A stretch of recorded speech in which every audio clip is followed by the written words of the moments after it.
Hello everyone, स्वागत है आप सभी का जीएस क्रक्स में। आज के इस वीडियो में हम टेस्ट सीरीज़ डिस्कस करते जा रहे हैं। तो दो टेस्ट सीरीज़ हमने जो है दो टेस्ट पेपर सॉल्व कर चुके हैं, तीसरा टेस्ट पेपर हमारा आ गया है।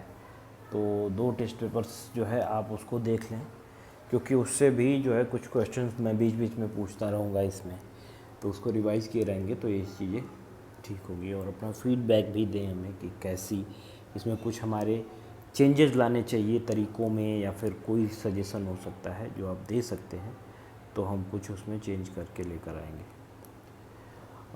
पहला क्वेश्चन आप देख सकते हैं। ये पहला क्वेश्चन हमारा है कि which of the following describe the blue carbon. Blue carbon क्या होता है? तो ब्लू कार्बन वो होता है जो कि कोस्टल और मरीन इकोसिस्टम में पाया जाता है, उसको ब्लू कार्बन कहते हैं। एक टर्म बड़ा न्यूज़ में चल रहा है, टील कार्बन, इसको ध्यान रखिएगा। इस जो फ्रेश वाटर और वेटलैंड में स्टोर होता है ना, उसको टील कार्बन कहते हैं। तो टील कार्बन वाला टर्म ये याद रखिएगा, नहीं तो गड़बड़ हो जाएगा। ग्रीन कार्बन टेरेस्ट्रियल लैंड पे जो होता है, फॉरेस्ट वगैरह में, उसको कहते हैं। ब्राउन कार्बन ऑर्गेनिक वेस्ट में होता है। ब्लैक कार्बन जो है इनऑर्गेनिक में होता है, जो कि धुआं निकलता है, ब्लैक कार्बन आप देखते होंगे। अच्छा, इसी तरह का नाम जो है हम देखते हैं कि हाइड्रोजन में अलग अलग नाम होता है।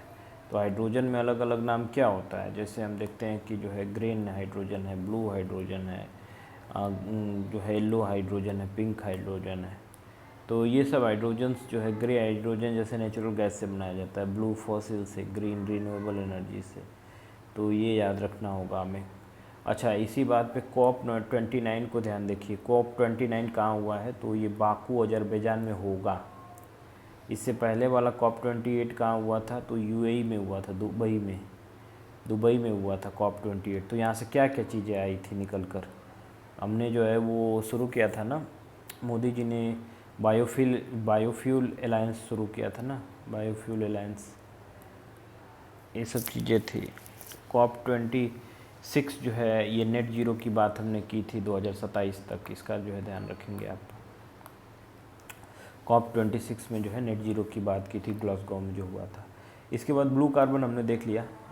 आगे हम देखते हैं global land outlook report publish कौन करता है, क्वेश्चन नंबर दूसरा। तो क्वेश्चन नंबर दूसरा हमारे पास है, ग्लोबल लैंड आउटलुक जो है कौन पब्लिश करता है। तो इसमें बहुत सारे ऑप्शंस हैं, इन ऑप्शंस को भी आप देखें। जैसे कि पहला ऑप्शन क्या है?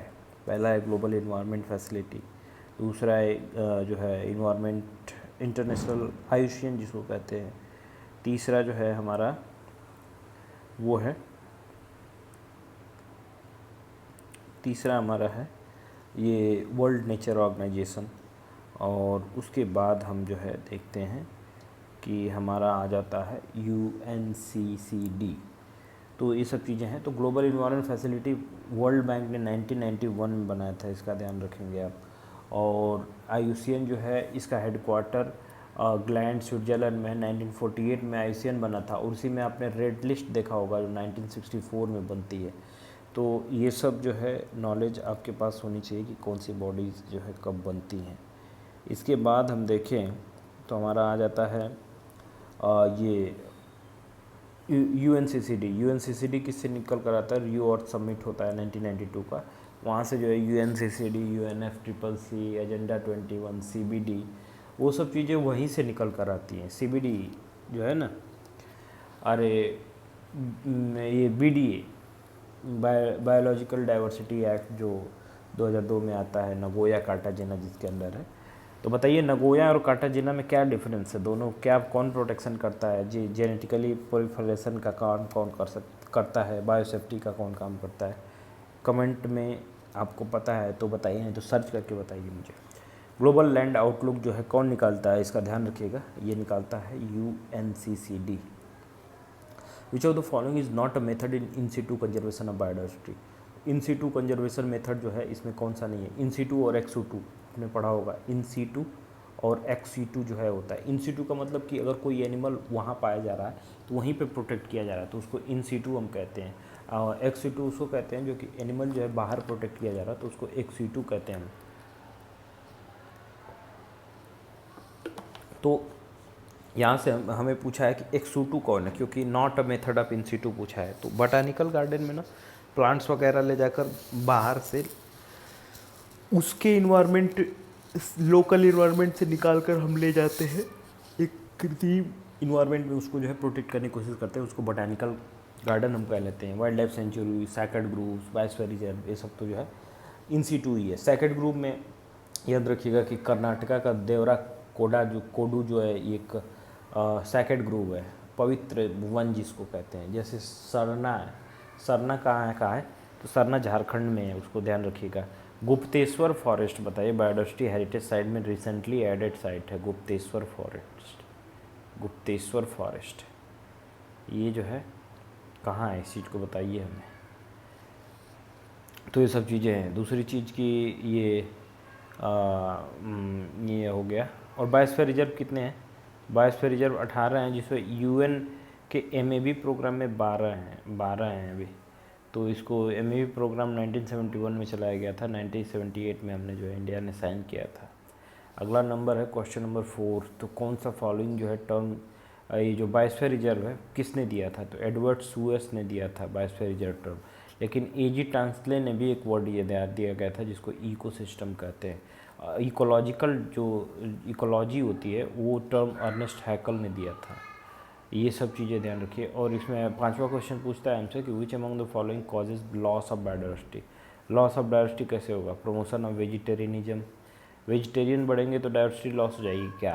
पोचिंग ऑफ वाइल्ड एनिमल्स को मार दिए, ग्लोबल वार्मिंग बढ़ गई और एलियन स्पीसीज आ गए। एलियन स्पीसीज आ जाएंगी तो भले अपनी जो है घेर लेंगी और जो लोकल बायोडाइवर्सिटी होगी वो ख़त्म हो जाएगी। तो ये भी सही है, ग्लोबल वार्मिंग से भी प्लांट वगैरह पानी नहीं पाएंगे, गर्मी ज़्यादा होगी तो भी मरने लगेंगे, वाइल्ड एनिमल को मार दिया जाएगा, वो भी जो है लॉस ऑफ बायोडाइवर्सिटी के अंडर में आएगा। लेकिन वेजिटेरियनिज्म प्रमोट करने से ऐसा डाइवर्सिटी लॉस नहीं होगा। तो 2, 3, 4 जो है इसका आंसर हो जाएगा। ग्लोबल वार्मिंग किस प्रोटोकॉल से आया था? क्योटो प्रोटोकॉल में आया था। मॉन्ट्रियल प्रोटोकॉल जो है ओजोन लेयर प्रोटेक्शन के लिए, ध्यान रखिएगा, 1987 में आया था। ये सब चीज़ें। कार्टाजेना जो है ये 2003 में आया था। बायोसेफ्टी मैंने ऊपर पूछा भी था, आपने कमेंट किया हो तो ठीक है, नहीं तो फिर क्या ही मतलब है पढ़ने का। फिर नगोया प्रोटोकॉल 2010 में आया था इक्विटेबल शेयरिंग के लिए, कि सबको जो है मिले जो भी चीज़ें बन रही हैं देश में। Which are the following gases in ascending order? Contribution, green house gas जो है जो सबसे ज़्यादा कंट्रीब्यूट करती है वो कार्बन डाइऑक्साइड है, इसका ध्यान रखेंगे। फिर जो है मीथेन है, मीथेन 20% कंट्रीब्यूट करता है। फिर उसके बाद जो है क्लोरोफ्लोरोकार्बन है, फिर नाइट्रस ऑक्साइड है।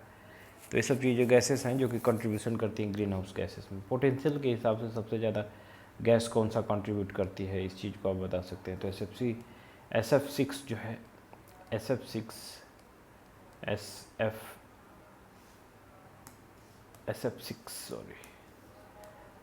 SF6 जो है सबसे ज़्यादा पोटेंट गैस है ये ओजोन, ये ग्रीन हाउस इफेक्ट में। अगला क्वेश्चन हमारे पास आ जाता है क्वेश्चन नंबर 7। तो इसमें क्वेश्चन नंबर 7 क्या कह रहा है कि सकर फिश और जो है शार्क में क्या रिप्रेजेंटेशन हो, म्यूचुअलिज्म का, पैरासिटम का, या फिर कॉमेंसलिज्म का, या कंपटीशन में। तो बताइए कॉमेंसलिज्म क्या होता है, वीडियो पॉज करके। Commensalism, amensalism, competition, mutualism, parasitism. यहाँ देखिए कमेंसलिज्म क्या मतलब क्या होता है? कमेंसलिज्म मतलब होता है कि एक प्लांट जो है उसको कोई नुकसान ना फ़ायदा है, लेकिन दूसरा प्लांट जो है उससे पॉजिटिव फ़ायदा होगा उसको। एमेंसलिज्म का मतलब है कि जो है एक प्लांट को कोई फ़ायदा नुकसान नहीं है, दूसरा प्लांट जो है निगेटिव में जा रहा है।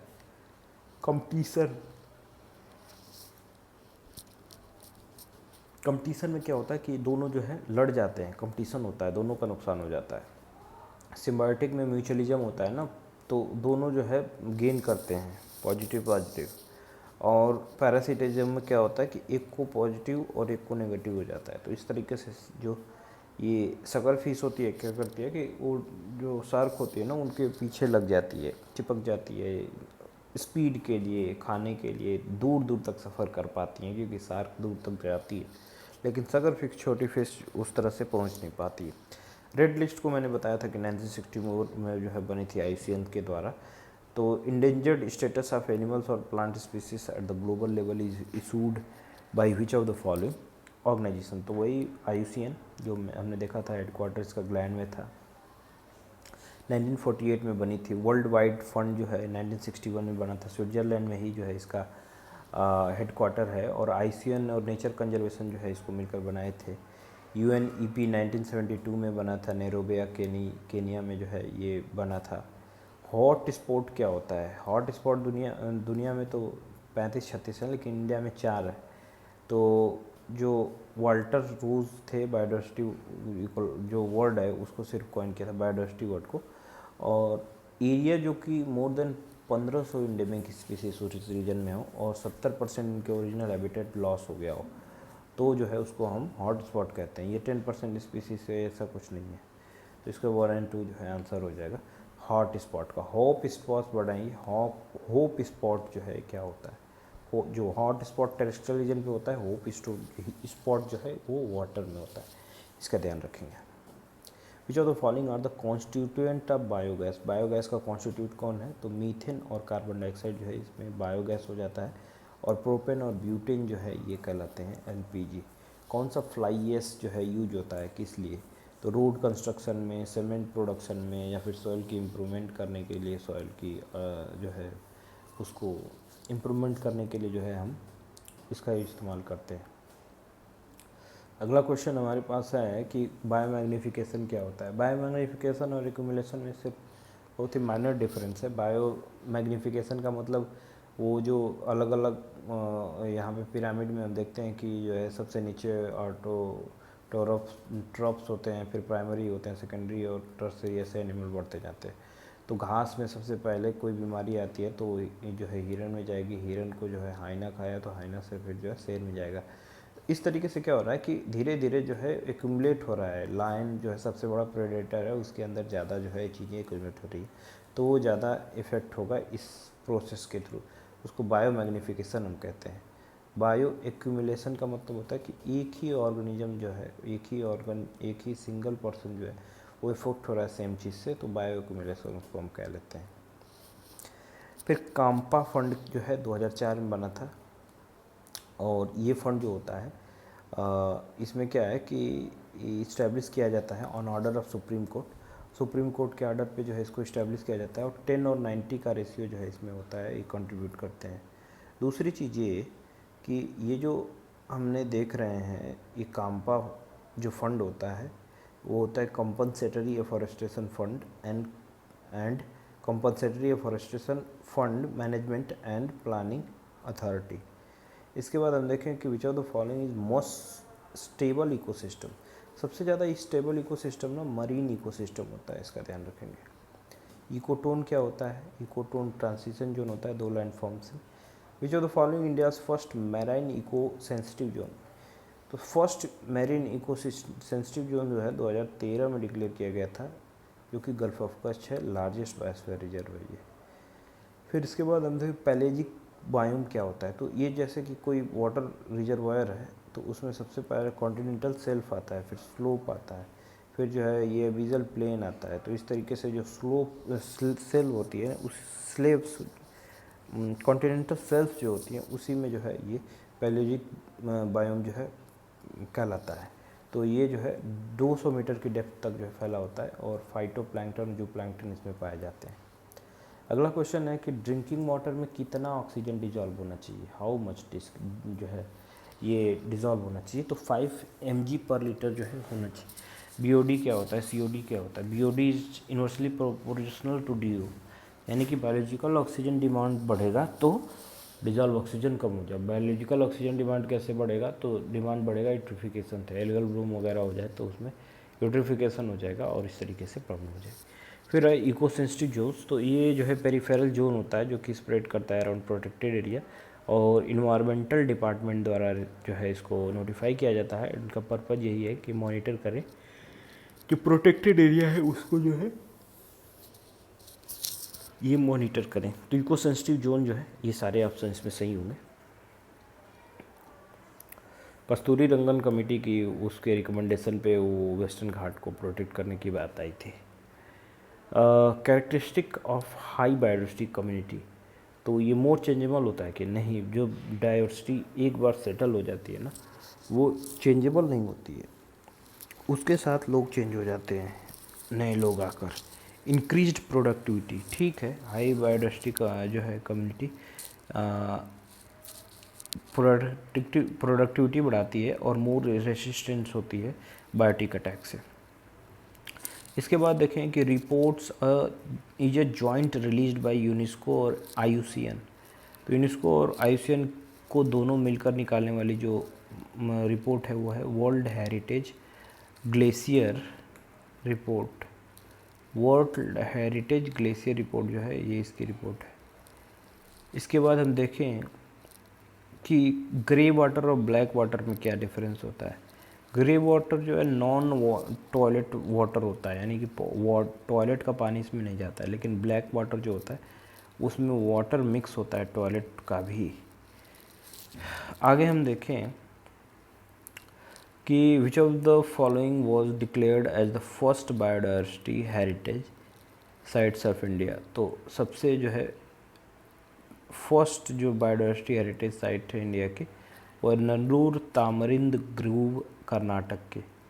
तो ये बायोडायवर्सिटी हेरिटेज साइट तो जो है कुछ साल पहले ये महेंद्रगिरी और मंदसौर को भी ऐड किया गया था, लेकिन जो है यहाँ हम देखें जो बायोडायवर्सिटी हेरिटेज साइट है वो पहला नल्लूर तामरिंद ग्रूव जो कर्नाटक का है उसको जो है इसमें नोटिफाई किया गया है। आगे हम देखेंगे विच of the following the largest natural source of methane emission. तो सबसे बड़ा सोर्स जो मीथेन का होता है वेटलैंड होते हैं। Which of the following is not responsible to global warming. तो ग्लोबल वार्मिंग में जो है क्या इसमें रिस्पॉन्सिबल नहीं है। तो नाइट्रोजन ऑक्सीजन आर्गन ये सब ग्लोबल वार्मिंग में बिल्कुल हेल्प नहीं करते। Type of forest are most commonly found in India. तो मानसून फॉरेस्ट हमें देखने को मिलता है, ट्रॉपिकल डिसीडियस फॉरेस्ट भी हम जिसको कहते हैं। Which of the following vegetation regions is known as lungs of the earth. तो लंग्स ऑफ द अर्थ किसे कहते हैं, तो अमेजन फॉरेस्ट के कहते हैं। 20% जो ऑक्सीजन जो प्रोडक्शन होता है ना वहाँ वो होता है अमेजन के फॉरेस्ट में, रेन फॉरेस्ट जो है।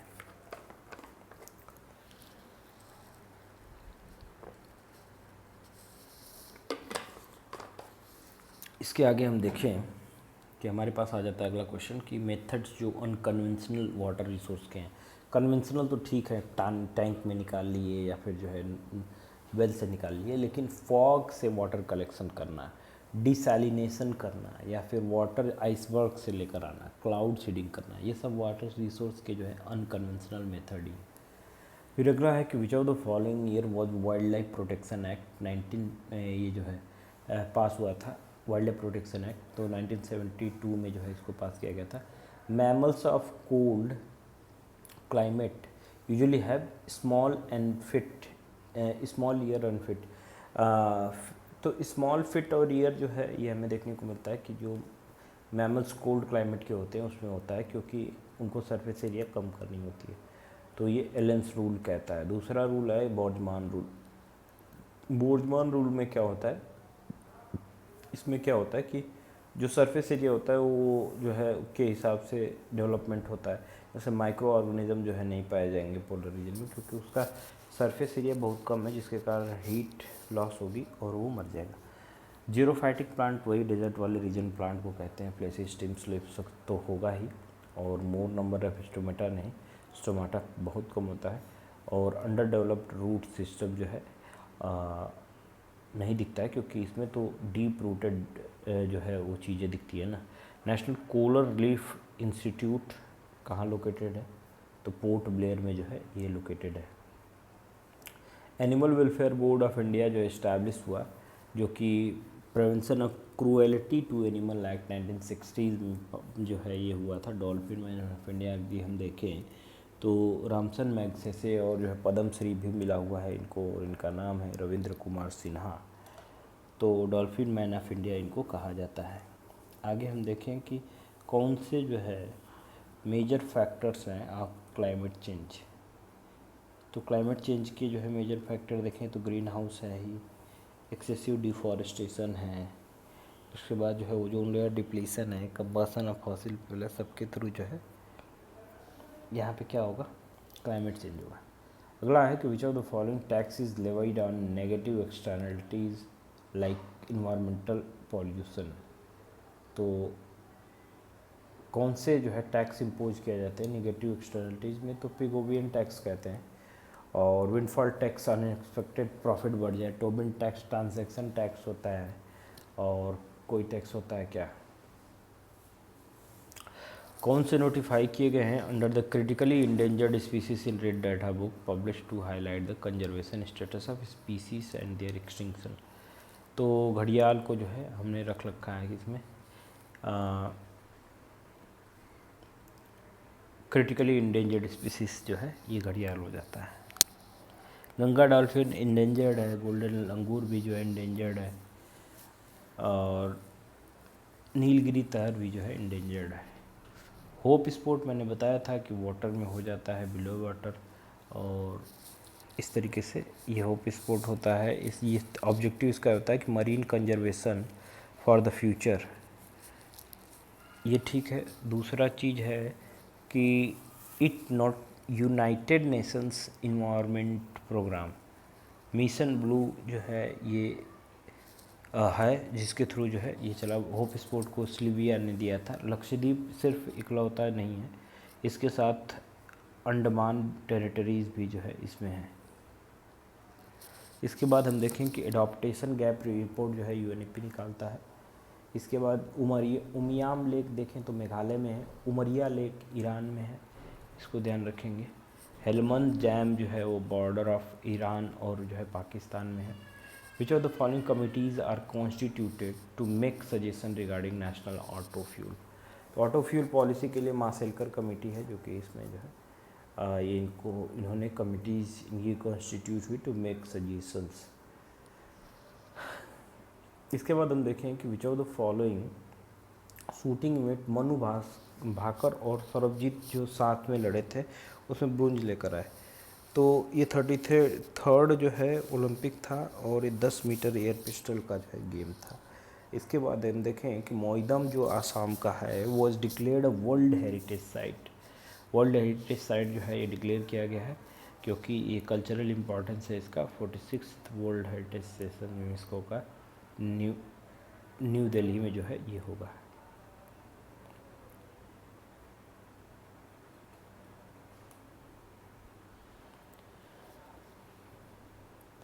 इसके बाद हम देखें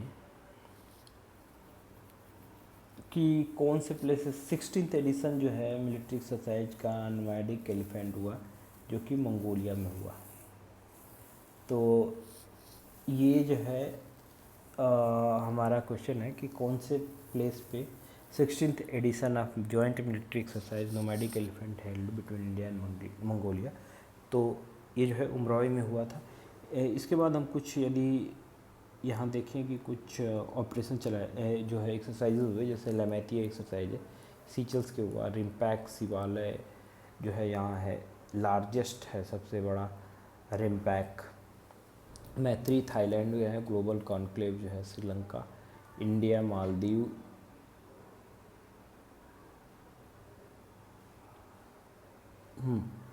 लेमेटिए सीचल्स के साथ रिम्पैक शिवालय जो कि यहाँ शिवालय पार्टिसिपेट किया था, मैत्री थाईलैंड में, और मैत्री शक्ति जो है ये श्रीलंका में, टाइगर ट्रम्प इंडिया और यूएस के बीच में, दोस्ती जो है मालदीव, श्रीलंका और ईरान के बीच में, पराकायदू जो है ये largest exercise, one of the largest ये भी है।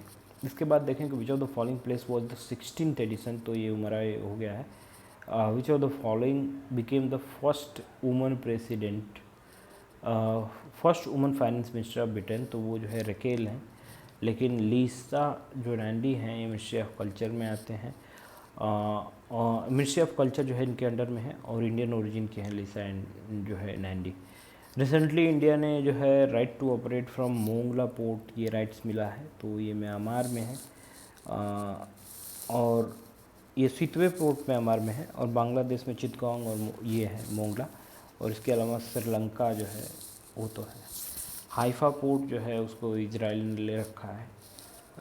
World youth skill day celebrate 15 जुलाई को करते हैं, तो वो री imagining youth and skill for the pandemic. इसके बाद है मनस हेल्पलाइन जो है ये क्या करता है कि reporting the drug related issues. Manas helpline है, इससे जो है आप कर सकते हैं। फिर recently who of the following public sector enterprises has been granted status of Navratna company. तो नवरत्ना कंपनी अभी 24 हैं, 13 जो है महारत्ना है, मझगांव डॉकयार्ड शिप लिमिटेड जो है 24 है। ये सब हो गया।